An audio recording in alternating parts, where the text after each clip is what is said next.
गोकुळ निवडणुकीच्या निमित्तानं नेत्यांमध्ये पोस्टर वॉर रंगलंय। हसन मुश्रीफ, आमदार सतेज पाटील यांच्यात हे पोस्टर वॉर रंगलेलं आहे। याचाच आढावा घेतलाय आमचे प्रतिनिधी सतेज औंधकर यांनी। गोकुळच्या निवडणुकीच्या निमित्ताने वातावरण चांगलंच तापल्याचं मिळतंय। कोल्हापुरात तर आता पोस्टरबाजीला सुरुवात झालेली आहे।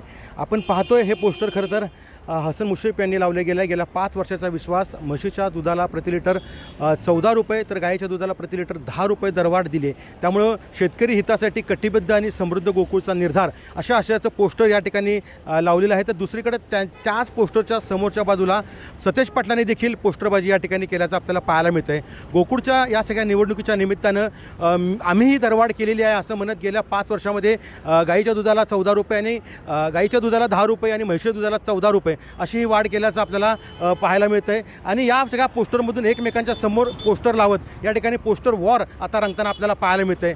गोकुळ टिकूया असं सतेज पाटलांनी म्हटलंय, तर ही दरवाढ आम्ही केल्याचं देखील हसन मुश्रीफांनी सांगितलंय। त्यामुळं आता या गोकुळच्या या निवडणुकीच्या निमित्तानं वातावरण आपल्याला चांगलंच आपल्याला पाहायला मिळते। एकीकडं महायुती आहे तर दुसरीकडं सतेज पाटील आहेत।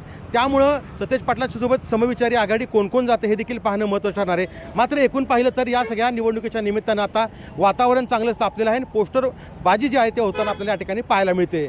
सतेज औंधकर, लोकशाही मराठी, कोल्हापूर। लोकशाही मराठी ऐका, पहा, जागरूक रहा।